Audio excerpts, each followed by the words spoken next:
Bienvenue dans cette nouvelle vidéo. Aujourd'hui, je vais recevoir un ami magicien qui s'appelle Tom et qui est spécialisé dans la magie digitale et le mentalisme. Il y a quelques mois, en effet, je te présentais une vidéo dans laquelle je te montrais un peu les différents types de magie. Et bien aujourd'hui, on va parler de magie digitale avec Tom. Mais juste avant que la vidéo ne commence, si t'es pas encore abonné à cette chaîne YouTube, je t'invite à le faire en cliquant sur le bouton rouge s'abonner juste en dessous de la vidéo.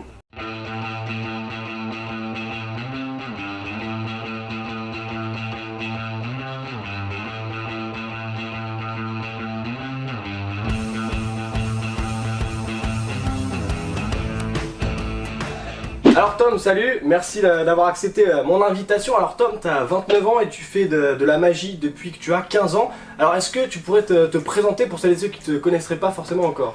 Bonjour tout le monde, alors je m'appelle Tom Kos, j'ai 29 ans et je suis magicien digital et mentaliste. J'ai démarré la magie un peu au même endroit que toi, dans le club qui s'appelait Classe Magique, qui était à Mouveau, ou à Marc à l'époque, qui est maintenant à Mouveau. Et c'est de là où j'ai débuté la magie, avant d'aujourd'hui devenir magicien professionnel et de vivre de ce métier. Alors Tom, tu l'as dit, tu es principalement magicien et tu fais donc la magie digitale. Est-ce que tu pourrais nous définir exactement ce que c'est? Parce qu'on n'a peut-être pas forcément la bonne définition de ce type de magie. C'est vrai que c'est assez compliqué de définir la magie digitale parce que souvent quand on pense magie digitale, on va penser uniquement à la tablette. Mais en réalité, c'est même pas 10% de la magie digitale. Globalement, à mes yeux, la magie digitale et numérique, c'est tout ce qui regroupe les écrans autour de la magie. Alors ça peut être l'utilisation d'une tablette, d'une télé, des écrans LED comme on a pu voir avec les French Twins à Incroyable Talent ou autre. Ça peut aussi être la magie sur Zoom. Billie Eilish. Comme ça.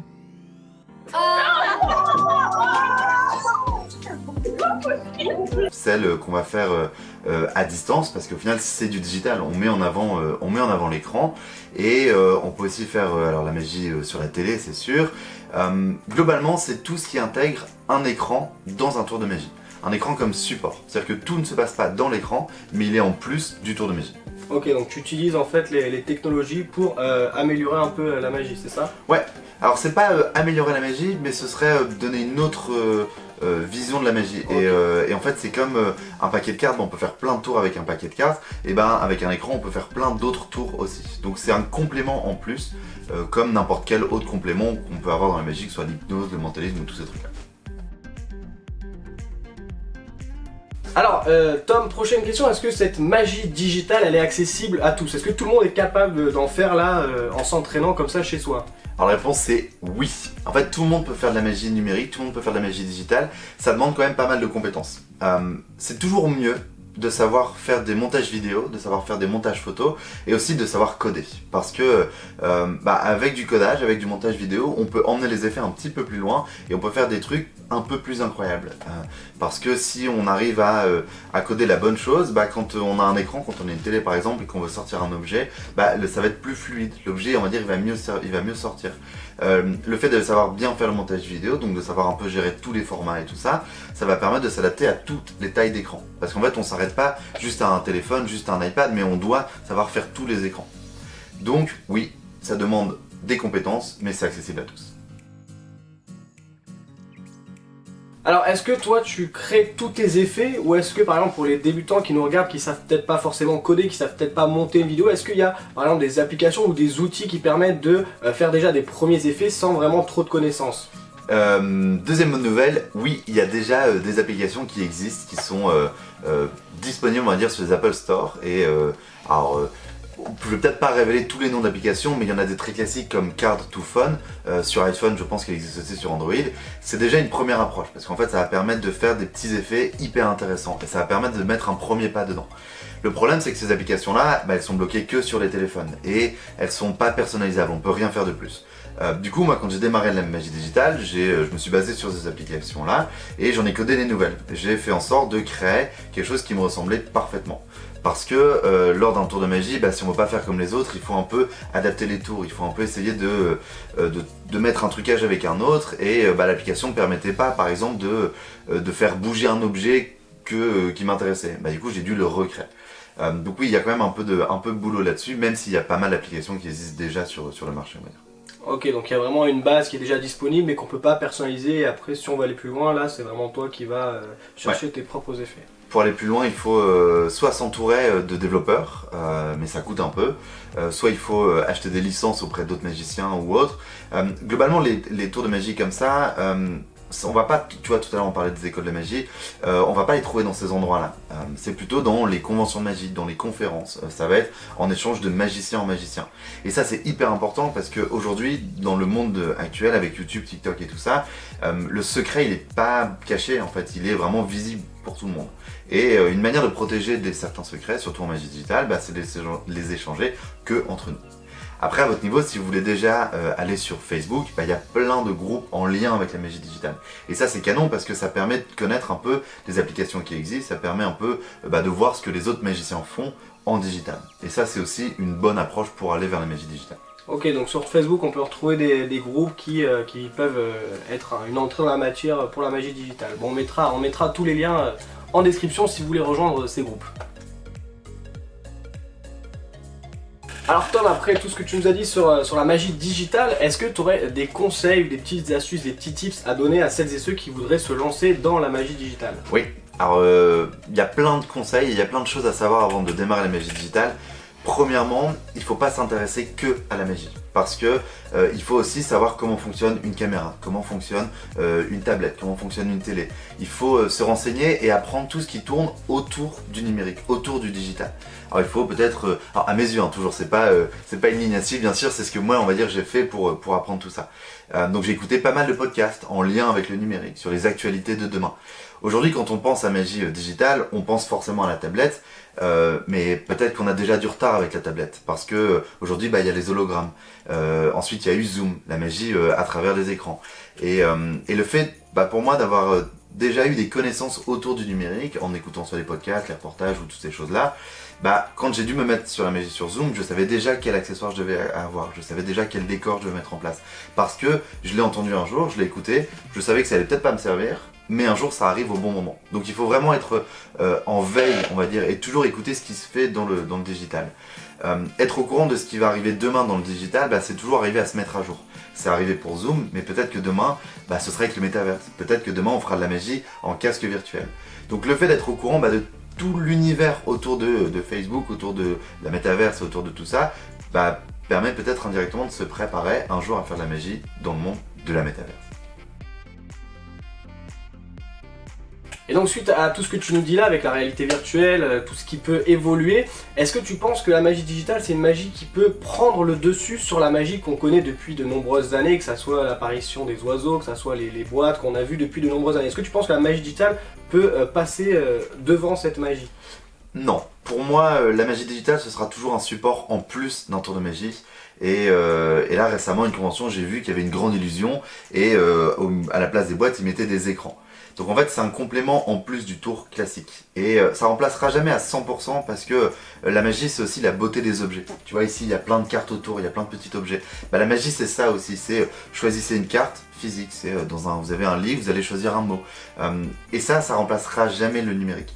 Si le numérique est trop présent, en fait le spectateur a juste à aller sur YouTube et à juste regarder une vidéo. La force aussi qu'on a en magie c'est d'être proche des spectateurs, d'être à côté d'eux et d'arriver à mélanger les deux. Donc pour moi c'est hyper important que l'iPad ou la tablette ou la télé soit un petit peu présent mais pas trop. Sinon ça efface le tour de magie normal. Donc ouais, ça remplacera pas à 100% la magie. Alors sur les réseaux sociaux, sur Instagram notamment, je lui ai demandé de poser des questions à Tom et j'ai ici donc la question de Robin qui nous demande comment est-ce que tu réagis face aux gens qui disent que la magie digitale c'est pas de la magie et que tu utilises en soi les technologies. Qu'est-ce que tu réponds à cette question?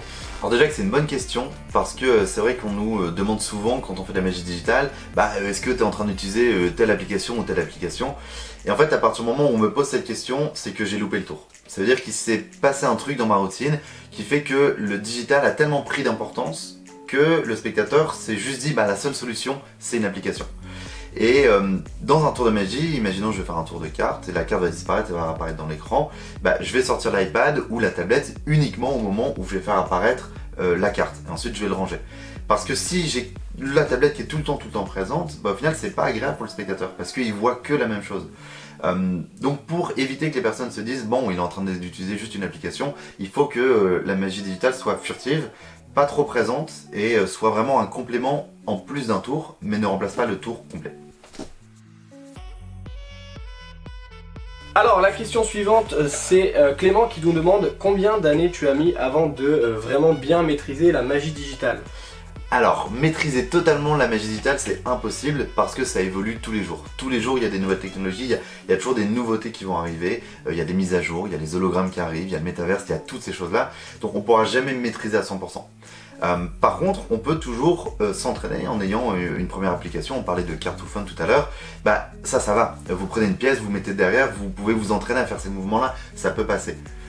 Ça passe, on va dire, en one-to-one face à une caméra ou autre.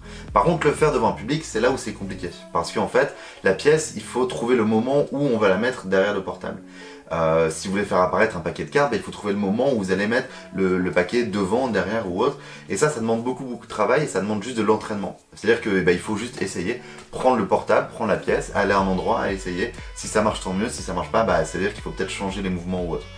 Donc ça met honnêtement pas mal de temps avant d'arriver à maîtriser totalement les apparitions, les disparitions ou le fait d'ajouter le numérique. Mais c'est comme n'importe quel tour de magie. La question peut être la même, est-ce que ça met combien de temps avant de savoir mélanger un paquet de cartes? En fait ça met beaucoup de temps parce qu'il faut le refaire, le refaire et le refaire. Il faut le faire devant sa caméra mais il faut le faire aussi devant un public. Et c'est là où c'est beaucoup de travail. Et alors la dernière question, la question de Julie qui nous demande est-ce que tu peux nous parler de l'effet que tu aimes le plus réaliser avec la magie digitale? L'effet que j'aime le plus réaliser, il dure une fraction de seconde et c'est l'apparition d'un stylo. En fait, c'est un effet qui est hyper fort parce que le spectateur il est devant l'écran et il voit un stylo physiquement sortir de l'écran. Donc la notion d'impossibilité elle est juste énorme et pourtant c'est très beau. Ça dure une fraction de seconde, j'adore faire ce tour là et vous allez le découvrir en vidéo maintenant. Vous allez prendre le stylo comme ça à l'écran.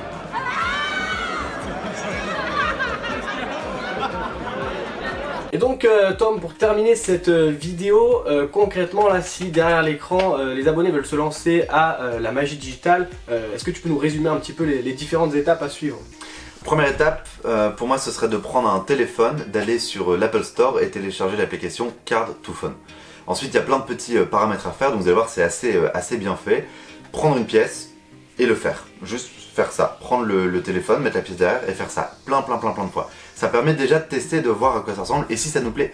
Parce que la magie digitale, c'est avant tout un état d'esprit. Il faut aimer le numérique, il faut aimer toutes ces choses-là. Si on a vraiment beaucoup de valeur pour l'objet, pour le texte, l'histoire et toutes ces choses-là, peut-être que le digital c'est moins, on va dire, bienvenu. Et ce qui est important aussi dans le digital, c'est de toujours faire ses recherches, que ce soit sur le tour de magie en lui-même ou sur le monde du numérique, c'est toujours se renseigner, être à l'écoute et regarder ce qu'il est possible de faire. Ne pas attendre, on va dire, à ce que quelqu'un nous donne déjà tout fait, parce que dans ces cas-là, on reste la même personne et on n'évolue pas et on fait pas cette démarche de travail. Et cette démarche de travail et de recherche, elle est hyper importante, puisque le jour où vous êtes confronté à une situation où quelqu'un vous dit est-ce que tu peux faire tel effet, si c'est pas dans l'appli, non je peux pas le faire. Donc c'est important de toujours faire cette démarche là. Et ensuite deuxième possibilité c'est de rejoindre les groupes de magie. Donc là il y a le Digital Magic Club que tu mettras peut-être en lien. Et ça il y a pas mal d'infos là-dessus sur les implications à jour et toutes ces choses là. Il y a d'autres groupes qui sont très professionnels, d'autres qui sont un peu plus accessibles. En fonction de votre niveau, vous pouvez rejoindre un peu les groupes qui vous conviennent. C'est aussi un bon moyen d'être au courant de ce qui se fait en digital. Je pense qu'aujourd'hui Facebook c'est vraiment l'un des piliers en termes de groupe, que ça soit dans la revente de matériel ou que ça soit pour les différents types de magie, parce que je suppose qu'il en existe aussi différents types. Donc voilà, le conseil que Tom vous donne c'est vraiment de rejoindre le groupe Facebook et surtout de faire vos recherches par vous-même. Alors Tom, j'ai une question également qui me vient à l'esprit. Est-ce que toi, que ça soit dans la magie digitale ou dans la magie en général, est-ce que tu as déjà lancé tes propres produits, tes propres tours de magie? Alors depuis le Covid, oui, j'ai pu enfin créer les tours de magie que j'adore depuis des années, en fait que je fais depuis des années, mais j'ai jamais pris le temps soit de les constituer, soit de faire les designs jusqu'au bout. Donc j'avais des tours avec des cartes blanches sur lesquelles j'écrivais des mots et toutes ces choses-là. Et là, je me suis dit, ce tour-là, qui est un tour qui va me permettre de faire de deviner un mot pensé par un spectateur, et ben je l'ai, on va dire, designé, ce qui m'a permis d'en faire un graphique. Ce tour-là s'appelle le Time's Up, et c'est à la base le Time's Up, c'est un jeu de mime, et le fait d'avoir un jeu complet autour du mime me permet d'avoir un tour de mentalisme complet. Et ça pour moi c'est une mine d'or parce que ça me permet d'avoir un tour de qualité qui est une belle tête. Donc si vous voulez retrouver ça, soit vous envoyez à Jérémy un message directement, ou soit vous me retrouvez sur Instagram, vous tapez Tom Baker et vous aurez accès à ça. Ces tours-là, on va dire, globalement, ils sont pas visibles partout sur Internet. Parce que mon but, c'est de le proposer que aux magiciens qui souhaitent le faire en prestation, qui souhaitent le faire physiquement avec des personnes. Ce ne sont pas des tours dédiés à TikTok ou à YouTube, parce que c'est pas la magie que je fais, on va dire, c'est pas la magie que je produis. Et ça, j'y attache beaucoup d'importance, parce que ce qu'on expliquait tout à l'heure dans la vidéo, c'est la notion du secret, elle est moins mise en avant aujourd'hui, et pour moi, c'est important de vendre des tours, mais uniquement entre magiciens.